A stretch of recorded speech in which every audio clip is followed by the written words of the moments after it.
moją jedyną motywacją do tego, żebym głosowałem na ten rząd, było to, że posiadając wiedzę historyczną na temat procesów, które zachodzą w systemach autorytarnych i takich, które dążą do totalitarnych rozwiązań, po tym, co wydarzyło się tutaj przy tej granicy, wiedziałem, że następne w kolejności są już tylko obozy koncentracyjne.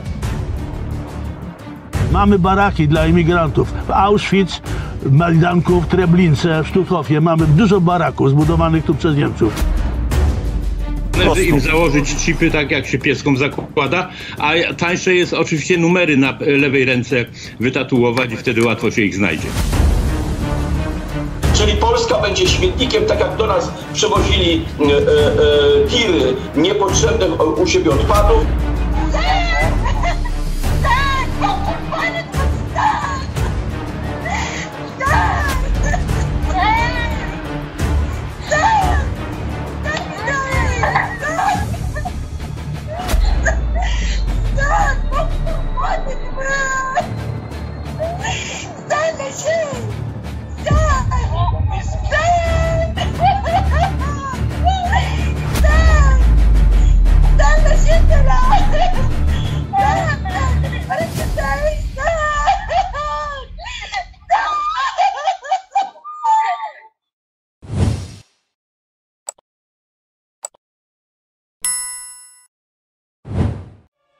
To, że dzisiaj inwestujemy tak dużo w naszą obronność, w nasze bezpieczeństwo i robimy to w sposób przemyślany, to buduje też wizerunek Polski jako państwa, które naprawdę wie, o co chodzi, które naprawdę chce zadbać o bezpieczeństwo. Więc jeśli ja na przykład dzisiaj głośno powiem, że jednym z elementów strategii migracyjnej będzie czasowe, terytorialne zawieszenie prawa do azylu, i będę się domagał uznania w Europie dla tej decyzji. To dlatego, bo my dobrze wiemy, jak to jest wykorzystywane przez Łukaszenkę, Putina, przez szmuglerów, przemytników ludzi, handlarzy ludzi, jak to prawo do azylu jest wykorzystywane dokładnie wbrew istocie prawa do azylu.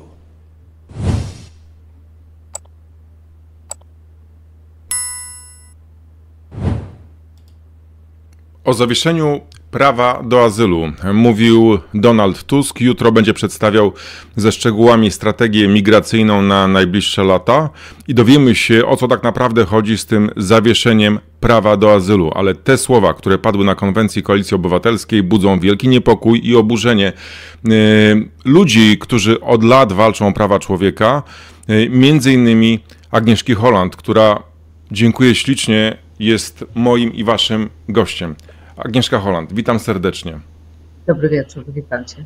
Pani Agnieszko, tutaj mówiąc słuchaczom, widzom o naszym spotkaniu z panią, takie postawiłem generalne, ogólne pytanie, dokąd zmierza Donald Tusk, dokąd zmierza jego polityka migracyjna, bo pamiętamy te jego słowa, że bezpieczeństwo nie wyklucza działań humanitarnych, ale okazuje się, że gdy przychodzi już do realnych działań w jego wykonaniu, że jednak wyklucza, że jednak trzeba mówić głosem Prawa i Sprawiedliwości suwerennej Polski, by w mniemaniu premiera gasić, kończyć ten kryzys humanitarny? Nie wiem, do tego to prowadzi? Jak pani to ocenia? No to wszystko jest strasznie niespójne, dlatego jest trudno też to analizować i dlatego też ludzie, którzy są czy byli wyborcami Koalicji Obywatelskiej, czy w ogóle partii obecnej koalicji rządzącej, mają taki głęboki dysonans poznawczy i jedni chcą wierzyć, że to wszystko, co mówi premier, ma sens, że on wie coś, czego my nie wiemy i że robi to dla naszego dobra. Inni zaczynają wierzyć w tę retorykę i na przykład oni uważają, że trzeba tak mówić, żeby właśnie ukraść agendę Prawo i Sprawiedliwości czy Konfederacji.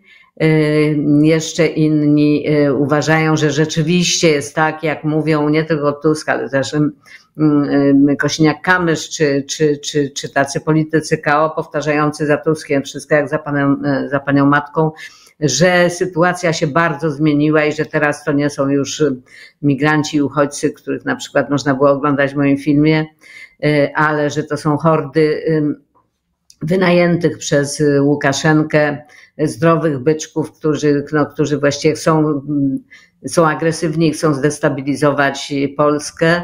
Jeszcze inni, i że trzeba się temu przeciwstawić, jeszcze inni wierzą, że właśnie przejmując agendę nacjonalistów i populistów i autokratów, odbierze się im też ich wyborców, co jest najbardziej naiwnym przekonaniem, ponieważ ich historia i obecna sytuacja na świecie pokazują wyraźnie, że tak się nie dzieje, że przejmując agendę czy to populistów, czy faszystów, czy neofaszystów, czy nacjonalistów, czy autokratów, nie tylko się z nimi nie wygrywa, nie tylko te demokratyczne czy liberalne partie nie wygrywają z nimi, ale legitymizują ich i wprowadzają do mainstreamu. I w następnych wyborach ludzie, którzy przedtem mieli jakieś obawy, by na nich, czy zahamowania, żeby na nich głosować, już na nich głosują i głosują raczej na nich niż na tych przemalowanych świeżo demokratów. Dlatego, że tamci są bardziej wiarygodni, dlatego, że tamci mówią te rzeczy już od lat, a tutaj ci mówią nagle od roku. Więc wydaje mi się to politycznie nieskuteczne w dłuższej perspektywie, ale oczywiście w takiej perspektywie bezpośredniej, w miesiącu wyborczym albo w dniu konwencji PiS-u, to się może okazać skuteczne i można rzeczywiście, jak mówią publicyści mediów takich jak Gazeta Wyborcza czy TOK FM nawet, Tusk zaorał Kaczyńskiego, bo ukradł mu agendę i ukradł mu show. To jest prawda, tylko za jaką cenę? I pytanie jest, czy rzeczywiście myśli poważnie premier, żeby zawiesić konwencje międzynarodowe, żeby przyjmować prawo, które jest sprzeczne z polską konstytucją, z konwencją genewską, z artykułami prawa Unii Europejskiej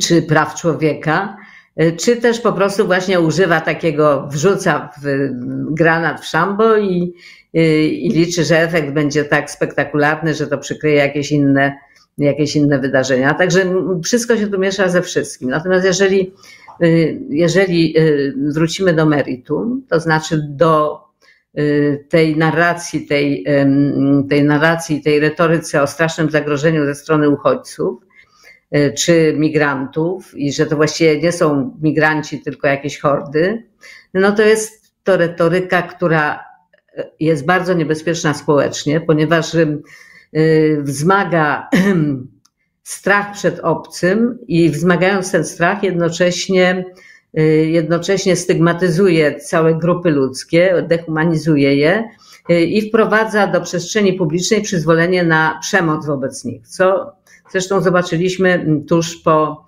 pierwszych takich wystąpieniach Donalda Tuska w okolicach kampanii do Parlamentu Europejskiego. Efektem tego było uaktywnienie takich bojówek nacjonalistycznych, które zaczęły zachowywać się pogromowo, zarówno wobec was tam przy granicy białoruskiej, jak i w Polsce w ogóle. No niedawno to było w jednym mieście, które jest odległe od waszej granicy. I ci ludzie dostali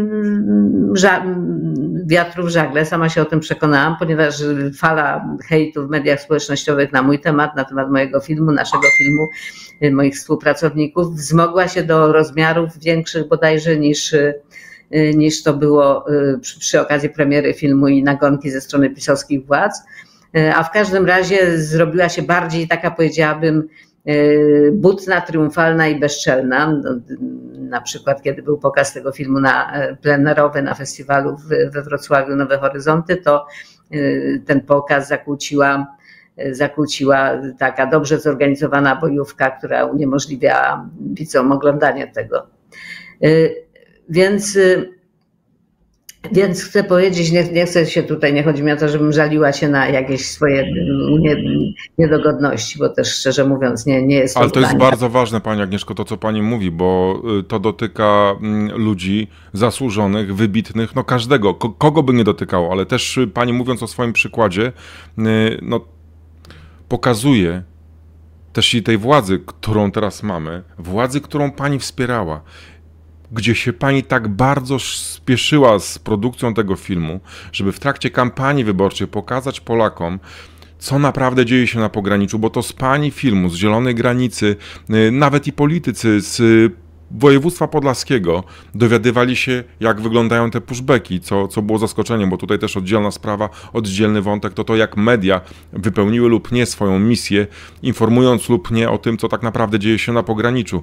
I to, że za to właśnie, co pani zrobiła, kręcąc ten film Zielona Granica, teraz panią spotyka taki hejt, a pamiętamy te konferencje polityków ówczesnego obozu rządzącego poświęcone właśnie hejtowaniu pani produkcji i pani jako osoby. No tak, jak mówi prezes Kaczyński, polityk musi mieć krótką pamięć, prawda? No więc wydaje się, że obecni politycy mają dość krótką pamięć i zapomnieli, co mówili o sytuacji na granicy polsko-białoruskiej jeszcze rok, półtora roku temu.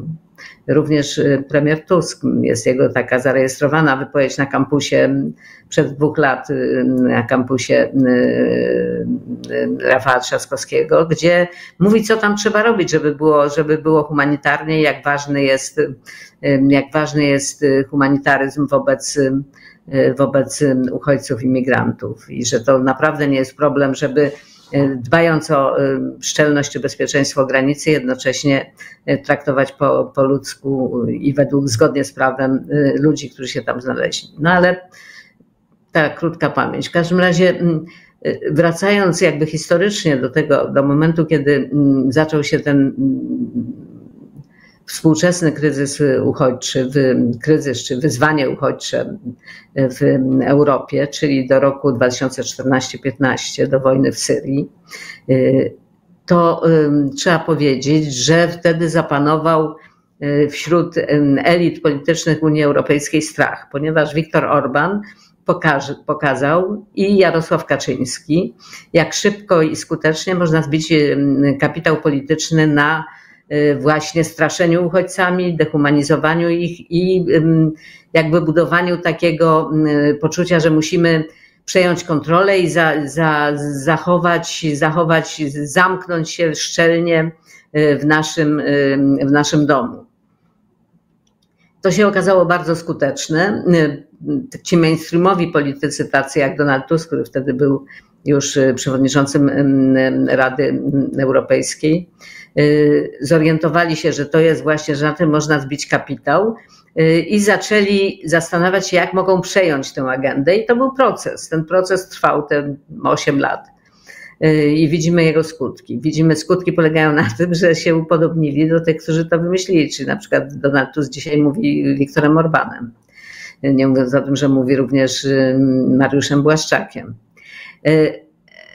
On prawdopodobnie uważa, zakładam, jest to polityk wybitnie inteligentny, skuteczny i odważny, on prawdopodobnie uważa, że w ten sposób rozbraja tamtą agendę, przejmując ją, niejako ją rozbraja, tymczasem efekt, jak mówię, jest odwrotny, legitymizuje tę agendę i wprowadza do mainstreamu i w odpowiednim momencie właśnie, i to się okazuje i we Francji, i w Holandii, i w Szwecji, i w Niemczech przede wszystkim, że tego typu strategia, czy taktyka raczej, bo to nie ma tu żadnej strategii, właśnie mamy do czynienia z taką taktyką wyborczą bardziej niż z jakąś dalekosiężną strategią, jak radzić sobie racjonalnie, a jednocześnie humanitarnie z wyzwaniem migracyjnym. Więc taka taktyka prowadzi tylko do zwiększania stanu posiadania skrajnej prawicy. Taki widzimy efekt w Europie. Więc nie wiem, czy premier tego nie widzi, czy myśli, że jemu się uda inaczej, że jest sprytniejszy, że to jakoś inaczej przeprowadzi, tego nie wiem. Trudno mi powiedzieć. Natomiast skuteczność taka merytoryczna takiej polityki jest w moim przekonaniu żadna. Z wypowiedzi premiera wynika, że wierzy on, że da się stworzyć taką sytuację na granicy polsko-białoruskiej, żeby zniechęcić skutecznie i ostatecznie migrantów do próby sforsowania tej granicy czy przekroczenia tej granicy. czyli po prostu, że uda się doprowadzić do wyschnięcia tego kanału migracyjnego. Nie jest możliwe, że jeżeli by ta granica była całkowicie szczelna, co oczywiście jest mało prawdopodobne, no ale jeszcze bardziej szczelna niż jest teraz. Jeżeli by środki, których używają służby mundurowe na tej granicy, były tak bezwzględne i przemocowe, jak są teraz, a może jeszcze nawet bardziej, przecież tak naprawdę ustawa, którą przeprowadzono w Sejmie i w Senacie, właściwie bez sprzeciwu, no, przy sprzeciwie bardzo niewielu posłów, jednostek i posłanek, daje służbom mundurowym prawo do strzelania bezkarnego. Czyli można sobie wyobrazić, że to się zrealizuje. W momencie, kiedy istnieje jakieś prawo, że coś można robić, no to należy zakładać, że ktoś z tego prawa skorzysta. Albo polityk, albo mundurowy. I można sobie wyobrazić, że likwidując prawo do ochrony międzynarodowej na tej granicy i zniechęci się już całkowicie ludzi, którzy tam przechodzą, do tego, że nie warto przekraczać, bo mogą pobić, zabić, a na dokładkę, jak się już człowiek przedostanie, to i tak nie zostanie wypchnięty z powrotem i nie ma żadnego innego wyjścia. Być może, że to się uda, ale jakim kosztem? Jakim kosztem nie tylko tych ludzi, którzy tam cierpią, ale kosztem praw człowieka, demokracji, solidarności, człowieczeństwa i wszystkich zasad, na których jest zbudowana powojenna Europa i Unia Europejska i które miały nas chronić przed zbrodnią przeciw ludzkości, którą zgotował skrajny nacjonalizm i skrajna ksenofobia i rasizm. W tym wszystkim Donald Tusk jest bardzo radykalny. Tak samo, gdy przyjeżdżał jeszcze kilka miesięcy temu na pogranicze i też w tych swoich wypowiedziach w trakcie konferencji prasowych tak jakby zachęcał żołnierzy do stosowania bardzo zdecydowanych środków na granicy i mówił też o tym, że jeżeli gdzieś tam prawo kogoś dosięgnie, no to on będzie bezinteresownie sam reagował w każdym przypadku i to jeszcze było przed wprowadzeniem tej ustawy zwanej licencją na zabijanie, umożliwiającą strzelanie mundurowym na pograniczu nawet z pominięciem procedur, co się też później stało. I tak samo teraz, mówiąc o tej strategii migracyjnej, gdzie ma być właśnie też umiejscowiony ten punkt o zawieszeniu prawa do azylu, Donald Tusk nie bierze jeńców. Mówi bardzo zdecydowanym językiem. Też radykalizują się ludzie, którzy są wokół niego. Dzisiaj w internecie krąży wypowiedź Bartłomieja Sienkiewicza z Polsatu, który wprost mówi o obrońcach praw człowieka, że są odklejeni, przepraszam, dokładnie tego zwrotu użył. Są odklejeni i nie widzą rzeczywistości i w ogóle właściwie są szkodnikami i tak dalej. No, szczerze mówiąc, nie dziwi mnie to. Ale nie tylko Kiedyś Bartłomiej Sienkiewicz mówił takim językiem do kiboli. Idziemy po was. Ja czuję, jakby on teraz mówił to samo do mnie. Tak, dokładnie tak jest. No, więc nastąpiła przemiana, że tak powiem, Tuska w Orbana i nastąpiła za Donaldem Tuskiem, jak za panią matką, poszli wszystkie te ludziki polityczne, które niestety taką mamy klasę polityczną, że jest tam strasznie niedużo indywidualności, które są w stanie bronić swoich przekonań albo powiedzieć swojemu przywódcy czy wodzowi, że się myli albo że się z nim nie zgadzają. Nie ma nikogo takiego, ponieważ jeszcze na dokładkę on się z nikim nie naradza, jak się zdaje, w każdym razie nie są briefowani, więc nie wiedzą, co powiedzieć. Jak oglądam od czasu tej soboty media i widzę, jak odpowiadają na pytania różni politycy typu, nie wiem, Jan Grabiec, czy widziałam dzisiaj pana Posadzkiego, czy właśnie pan Bartłomiej Sienkiewicz, czy jeszcze inni, no to każdy z nich bełkoce coś zupełnie bez sensu.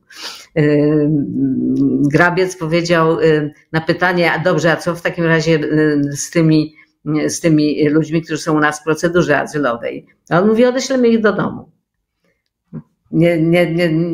Sugerując, że na przykład wyobraźmy sobie, że w procedurze azylowej jest białoruski opozycjonista, to odeślą go do Łukaszenki? Nie.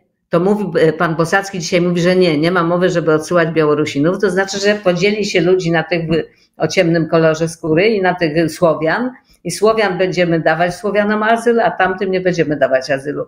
Jest to po prostu takie rozniecanie ognia rasizmu, że zapłacimy za to wszyscy. Już płacimy za to. Wy za to płacicie każdego dnia. Zapłacili za to robotnicy właśnie w tym, gdzie to było w Żeganiu, czy nie pamiętam, w którym, w Żerardowie, na których napadła bojówka neofaszystów, prawda? I ludzie uciekli, po prostu ci pracownicy z Azji bodajże uciekli po prostu stamtąd, ponieważ zaczęli się bać. Wiemy, że to się potem rozleje również na tych Słowian. Wiemy, że po prostu otwieranie kurka z funkcjonalnym rasizmem musi doprowadzić do pogromów i zbrodni. No przecież wiemy to, przecież Bartłomiej Sienkiewicz ma świetne wykształcenie, jest historykiem, Donald Tusk jest historykiem, przecież to nie stało się tak dawno, nie działo się to tak dawno.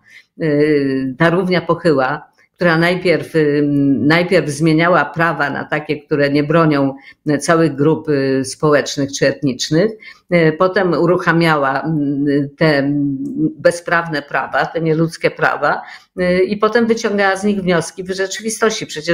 Przecież to już było. I było również to, że w latach 30. zeszłego wieku politycy liberalni czy ówcześni demokraci myśleli, że właśnie przyklaskując faszystom czy przejmując ich agendę, z nimi wygrają, po czym zniknęli wszyscy, czyli duża część z nich w obozach koncentracyjnych. Więc jak możemy tego nie pamiętać? Jak możemy, przy czym zarzuca się czy przewodniczącej Amnesty International w Polsce, czy Janinie Ochojskiej, czy mnie, w najlepszym razie się nam zarzuca jakąś naiwność i odklejenie, że my tutaj humanitarnie chcemy, a tutaj granica, bezpieczeństwo i tak dalej. Dzisiaj pan Bosacki mówił znowu w tej samej audycji, o której już wspomniałam w TVN24, mówił, że przecież nie można dawać azylu tym agresywnym grupom mężczyzn, którzy przedarli się przez granicę, ale przecież oni w ogóle nie proszą o azyl. O czym się tutaj mówimy? O azyl proszą ludzie, którzy rzeczywiście chcą ochrony międzynarodowej. Osiłki ze sztachetami czy przemytnicy nie proszą o azyl w Polsce. Przecież wniosków o azyl było w zeszłym roku około 8 000, z czego tę ochronę, znaczy ochronę międzynarodową, z tego tę ochronę otrzymały jakiś tam mały procent. To nie są w ogóle żadne cyfry i zjawiska.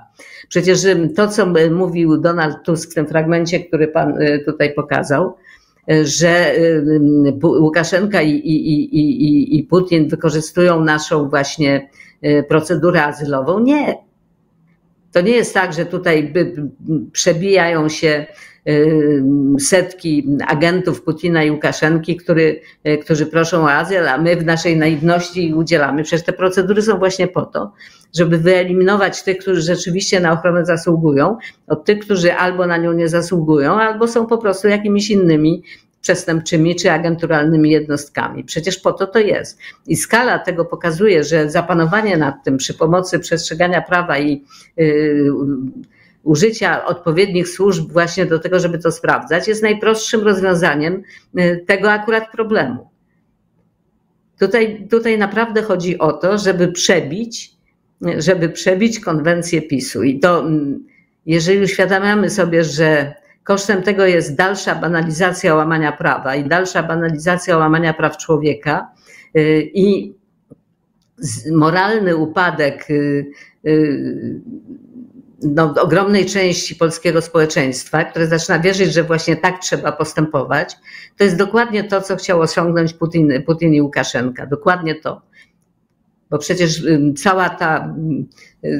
cała ta historia z stworzeniem tego właśnie kanału migracyjnego miała prowadzić do destabilizacji Europy, nie militarnej destabilizacji Europy, ale właśnie prawnej i moralnej destabilizacji Europy, rozpadu tego, na czym zbudowana jest Unia Europejska, co dzieli nas co różni nas od reżimów. I to się niestety udaje zrobić. Co więcej, ta propaganda białoruska skrzętnie próbuje rejestrować i żądają często nagrań filmowych od cudzoziemców, takich pokazujących w złym świetle polskich funkcjonariuszy. I nasi mundurowi często na właśnie wniosek, na podstawie decyzji, rozporządzeń wydawanych przez rządzących, dają ten materiał taki propagandowy tym Białorusinom, którzy chętnie nazywają nas właśnie faszystami. I z jednej strony ci, którzy są za dehumanizacją, za przepychaniem do białoruskiego lasu, nam zarzucają właśnie, tak jak pani powiedziała, tę naiwność. Z drugiej strony takimi zachowaniami okrutnymi też dają paliwo tej białoruskiej, rosyjskiej propagandzie. I to szczerze powiedziawszy, to się ciągnie 4. rok. Ja bardzo dziękuję pani Agnieszko, że pani cały czas chce o tym mówić i że pani zrobiła ten film i już tyle czasu upłynęło od premiery, nadal pani jest tam, gdzie pani była. Ale Donald Tusk zmienił pozycję i to jest jakiś w ogóle koszmar senny, bo też Kalina Czwarnuk, pamiętam, w rocznicę Usnarza z Ocalenia, ona mówiła, że czuje się, jakby była w jakiejś smole, z której nie może wyjść. I my jesteśmy właśnie już któryś rok. Pani powiedziała też właśnie, za jaką cenę te działania takie polityczne, które mają przykryć konwencję pisowską, jaką cenę my za to zapłacimy. I ja zdaję sobie, pani też na pewno znakomicie sprawę, że to jest cena życia ludzkiego. Tego takiego bezpośredniego w lesie, ale też takiego zajechania psychicznego naprawdę tej garstki ludzi, którzy są tutaj na pograniczu. Ja obserwuję do nas, do Podlaskiego Ochotniczego Pogotowia Humanitarnego w ostatnich miesiącach dołączali wolontariusze z Polski i dawali nam czas na odpoczynek, na złapanie oddechu i ja widzę, jak ktoś po 2 miesiącach takiego intensywnego działania, ja widzę, jak z osoby promiennej, energetycznej ktoś się staje strzępkiem, wrakiem człowieka emocjonalnym, bo nie wyrabia tego ciśnienia. I to jest okrutne, że rząd Donalda Tuska nie dość, że na to zezwala, nie wymieniając nas w jakiś sposób systemowo, no to jeszcze atakuje i daje przyzwolenie innym, żeby nas atakowano. Będziemy coraz bardziej brunatni, no bo to już skoro był wcześniej Kaczyński ze swoimi ludźmi i oni pokazali, co potrafią, jeżeli chodzi właśnie o stosunek do ludzi, którzy uciekają przed biedą i wojną, no to była nadzieja w tym, że jednak coś się zmieni po wyborach ubiegłorocznych. Się okazuje, że nie, że jeszcze idziemy dalej. Że jest to strzelanie ułatwione, będzie być może, oby te dyskusje, oby też pani głos i wielu innych obrońców praw człowieka wybrzmią na tyle donośnie, żeby Donald Tusk się z tego wycofał. I po to też robimy te programy, po to też mówimy i tłumaczymy ludziom i też, jeżeli nas słuchajcie tego, co mówi Hanna Machińska, Janina Ochojska, pani Agnieszka Holland, pokazujcie też swoje stanowisko w tej sprawie, bo tylko tego boi się władza, prawda? To jest chyba tylko... Nie wydaje mi się, żeby się specjalnie tego bali. Znaczy, władza boi się sondaży, głosu społeczeństwa. Tak, ale społeczeństwo łatwiej ulega takiej trampadrackiej, nacjonalistycznej propagandzie strachu niż naszym, powiedziałabym, no, takim prawoczłowieczym wystąpieniom, ale to nie znaczy, że mamy z tego zrezygnować. Mnie się wydaje, że ja jestem pełna podziwu dla was i podziwu, solidarności i wdzięczności za to, co robicie, bo ratujecie również cząstkę mojego człowieczeństwa, ale trzeba się nastawić na długi marsz, dlatego że Donald Tusk rezonuje tym, co staje się mainstreamem w Europie i na świecie. Jest bardzo prawdopodobne, że najbliższe wybory w Stanach Zjednoczonych wygra Donald Trump. Wiemy, co to może znaczyć dla Ukrainy. Wiemy, co klęska Ukrainy będzie znaczyć dla reszty Europy, dla świata. Także idzie noc. to, że metodą jakby zwalczania czy przeciwstawienia się tej nocy obecne polskie władze z Donaldem, też ale nie Trumpem, na czele, uważają, że trzeba tylko gasić światła, no to już jest ich wybór, z którym ja się głęboko nie zgadzam i myślę, że jest on szkodliwy i nieskuteczny. No ale będzie nas garstka. To znaczy w momencie, kiedy 85% po krótkiej, że tak powiem, propagandowej akcji, 85% społeczeństwa polskiego było za tym, żeby strzelać do uchodźców, a w Sejmie i Senacie protestowała, jak mówię, znaczy nie zgodziła się na to malutka garstka, nie wiem, na palcach jednej ręki można by ich zliczyć, no to świadczy o tym, gdzie teraz jesteśmy. Wiadomo, że można budować politykę na znalezieniu i stworzeniu kozła ofiarnego. To się działo w historii bardzo wiele razy. To się działo właśnie przed 70 laty i zaowocowało najgorszą bodaj w dziejach zbrodnią przeciw ludzkości. Czy jesteśmy znowu na tej samej drodze? Możliwe. Ale czy to znaczy, że mamy się poddawać? Nie. Jeżeli widzimy tę rzeczywistość w taki sposób, jeżeli widzimy też cierpiących ludzi, którzy liczą na pomoc tych, którzy chcą tej pomocy udzielić, to musimy robić to, co do nas należy. Także wiem, że to jest potwornie trudne i że płacicie ogromną cenę taką i życia własnego i jakiejś spójności własnych rodzin, czy nie mówiąc o jakichś karierach zawodowych, czy o czymś takim, ale patrzę na was jako po prostu na sprawiedliwych. Patrzę na was jako na tych, którzy właśnie ratują nasze człowieczeństwo i przenoszą je do lepszych czasów, a przy tym ratują konkretne ludzkie życia. I to, co wy robicie, jest prawdziwe, konkretne i skuteczne. To, co robią politycy, jest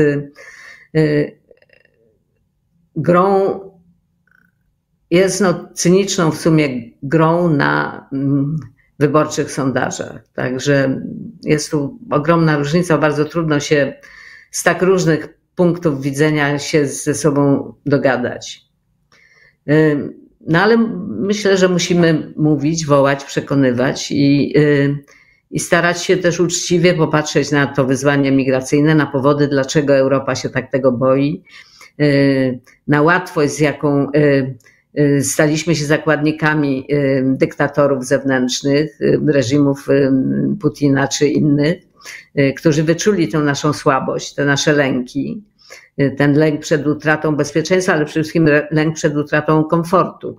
Bo o ile jeszcze można powiedzieć, że w Polsce zagraża konkretne niebezpieczeństwo ze strony sił za naszą granicą, nie mówię to o uchodźcach, ale mówię o reżimach, mówię o Putinie czy jego sługach, to w takiej Francji, Belgii czy Szwecji tego zagrożenia nie ma.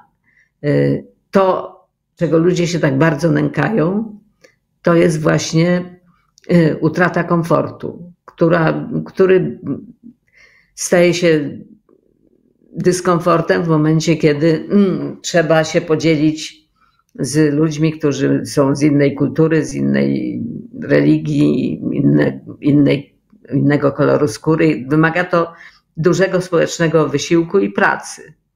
Nikt nie podejmuje tej pracy. Znacznie łatwiej jest wzbudzać lęki i pogardę. I w takiej sytuacji, jak mówię, jesteśmy. Hasło, którym Donald Tusk się posługiwał wczoraj, to było przejąć kontrolę, prawda? Czy pan pamięta, czyje to było hasło? To było hasło pro-brexitowych polityków. Przejmijmy kontrolę. No i wygrali. Brexit się dokonał i widzimy, jakie są jego skutki. Także z tą kontrolą trzeba uważać. Trzeba uważać w ogóle z tym, co się mówi. Ja mam wrażenie, że politycy nie wierzą w siłę słowa. Oni nie wiedzą, że takie słowo może spowodować, że może zabić, że może zniszczyć całe grupy społeczne, że może zniszczyć konkretnych ludzi i może zniszczyć sumienia i wartości, którymi żyją całe narody. Słowo jest bardzo ważne. To Biblia już mówiła, prawda? Nie Tak. sądzę, żeby czytali Biblię. Dokładnie tak jest i z każdą wypowiedzią polityków, tych, którzy mają władzę, czy mediów, chociażby takich jak Gazeta Wyborcza. Ja cały czas mam w głowie i niestety nie zapomnę tego artykułu już po wyborach ubiegłorocznych Małgorzaty Tomczak na łamach Gazety Wyborczej. Na łamach Gazety Wyborczej. To było znacznie bardziej w skutkach katastrofalne, jak powiedziała sama pani doktor Hanna Machińska, niż gdyby taki tekst miał się pojawić w jakichś propisowskich mediach. I te słowa, które pani mówi, pani Agnieszko, dziękuję za nie i mam nadzieję, że one też docierają do przyjaciół, przyjaciółek, którzy gdzieś są teraz w lesie, gdzieś na bazie, gotowi do niesienia pomocy, chociaż mówię, że jest potwornie ciężko. I też apeluję tutaj do widzów spoza grup tych pomocowych. Bardzo ważna jest taka nie tylko, jak ktoś może myśli, finansowa pomoc, ale fizyczna. Apeluję do dużych organizacji, do UNHCR-u, Polskiej Akcji Humanitarnej.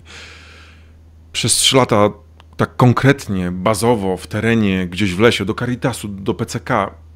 Wiem, że nie mogliście gdzieś wchodzić, ale ja proszę, ja nie chcę używać słowa błagam, ale proszę, rozstawcie te swoje kontenery, nawet gdyby to miało być tylko symboliczny gest.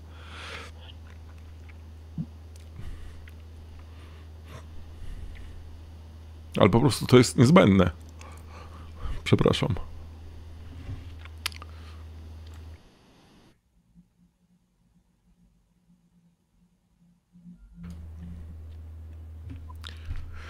Przed programem, pani Agnieszko, też były kolejne zgłoszenia.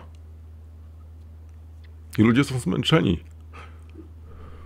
Nie każdy ma siłę już, żeby pójść, gdzieś przejechać, nie wiem, blisko 100 km w jedną stronę. No, ludzie potrzebują spokoju. Oddechu. Tu widzimy Kasię na tych zdjęciach. Dzisiaj pokaleczyła sobie ręce na bagnach. Przepraszam.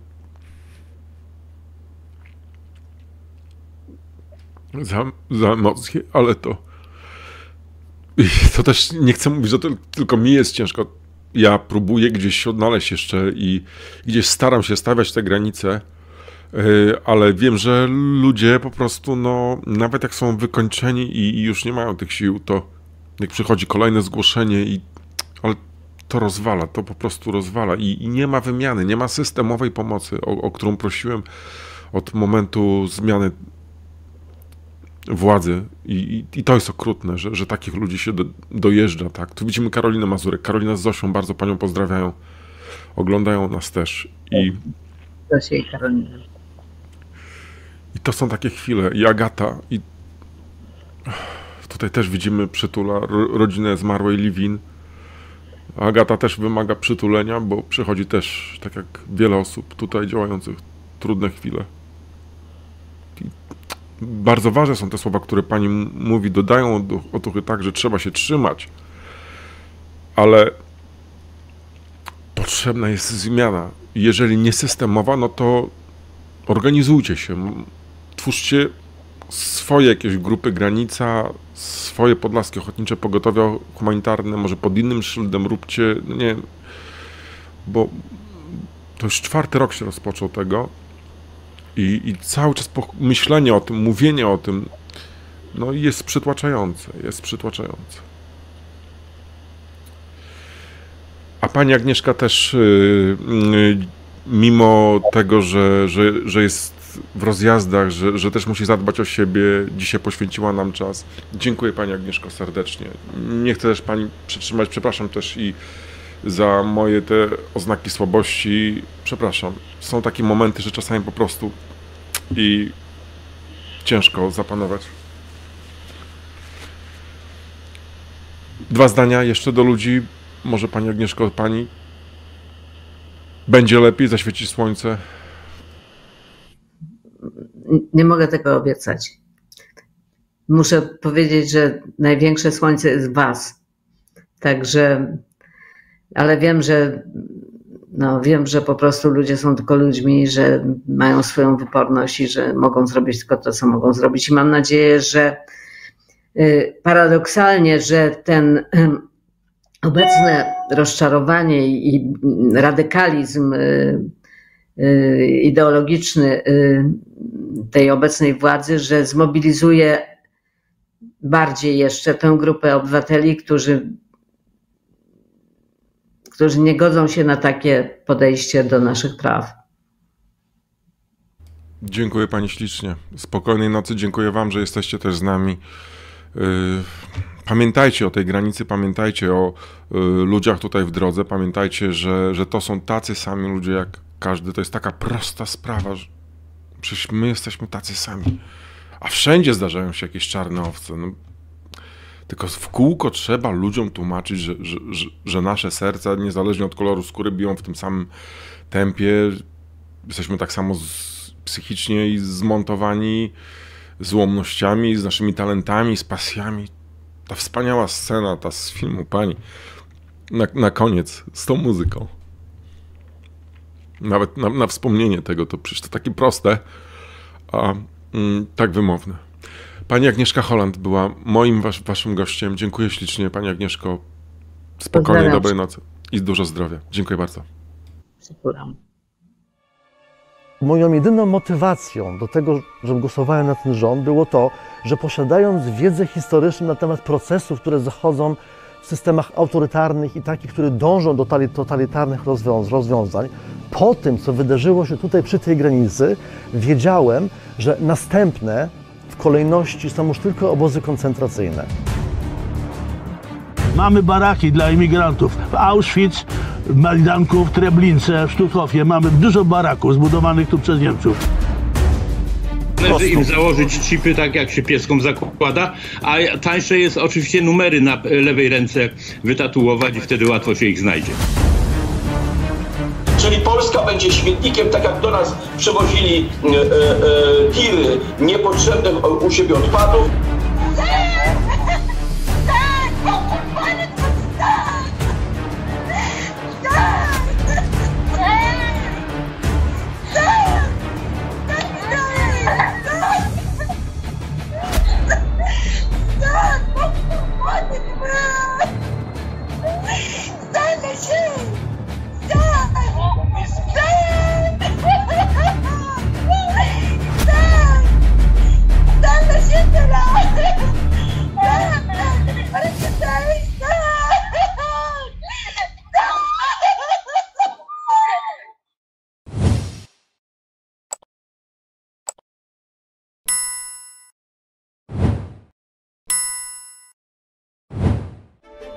Programy takie jak ten mogę realizować dzięki wsparciu moich patronek i patronów.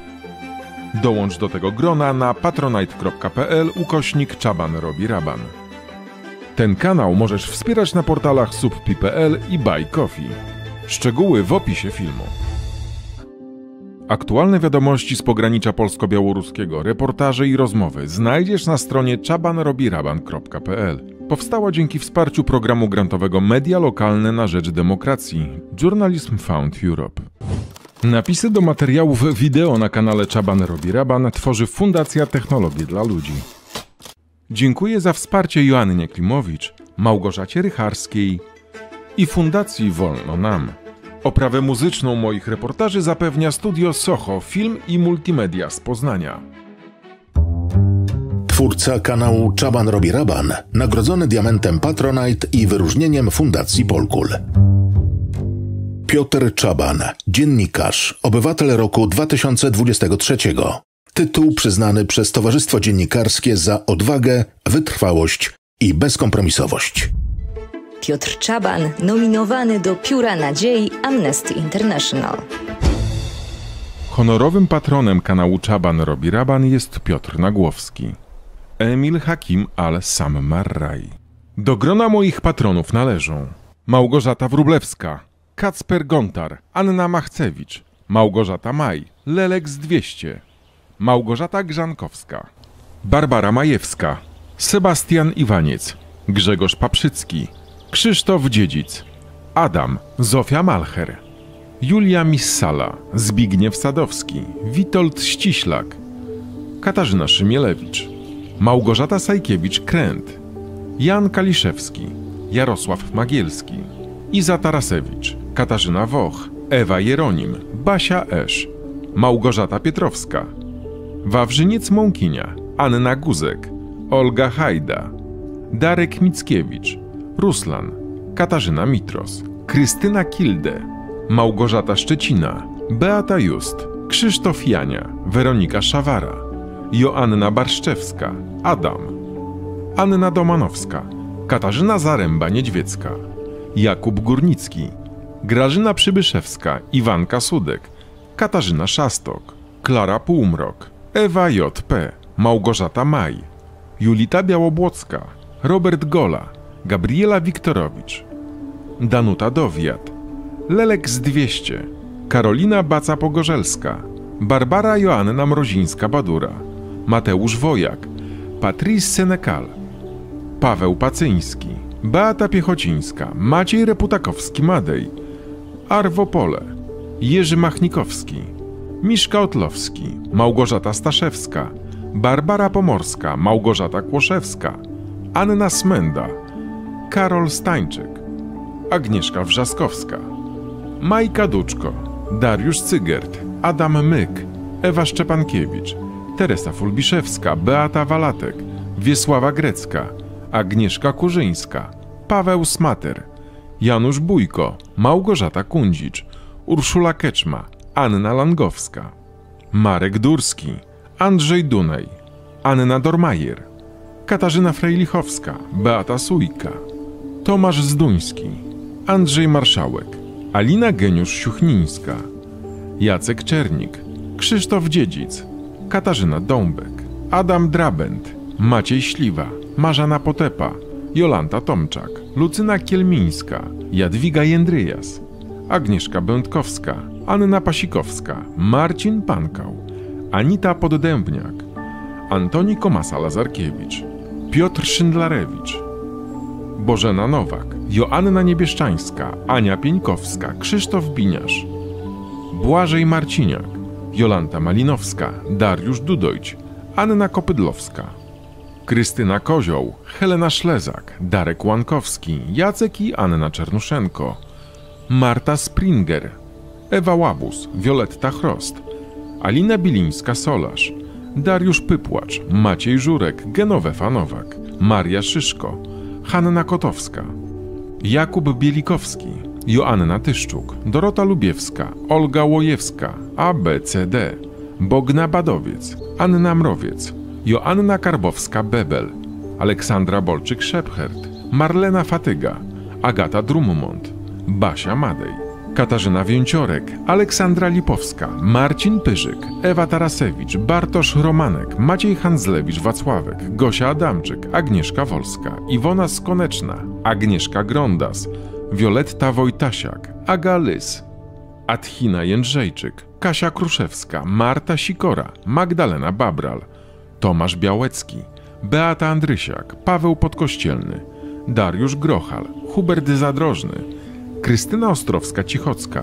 Katarzyna Pasek, Ola Okońska, Agata Sulikowska-Dejena, Dorota Gabała, Agnieszka Laska, Ania Rabczyńska, Monika Uziębło, Małgorzata Majewska, Anna Mazan, Ludmiła Śliwieńska, Andrzej Klos, Wiola Hitro, Maciej Jasiuczenia, Ewa Schmidt-Mendoza, Marita Adamska, Anna Oryńska, Tomasz Czech, Karolina Górecka, Magda Zielińska, Wojtek Buczyński, Joanna Przewłocka, Kryśka Zdziechowska, Magda i Marek z Torunia, Katarzyna Mielec, Agnieszka R. Jobda, Wojtek Trzciński, Michał Słowik, Justyna Rochon, Iza Brodnicka, Magda Górak, Anita Głowińska, Agata Bonenberg, Gosia Drost, Katarzyna Szatyłowicz, Magdalena Klemensowicz, Marta Wieszczycka i Ewa Wdowiak. Na portalach Buy Coffee i Subpi.pl w ostatnim czasie wsparli mnie Sebastian Cieśla, Wawrzyniec Mąkinia i Ewa Schmidt-Mendoza. Jesteście częścią redakcji Czaban robi raban. Do usłyszenia i do zobaczenia.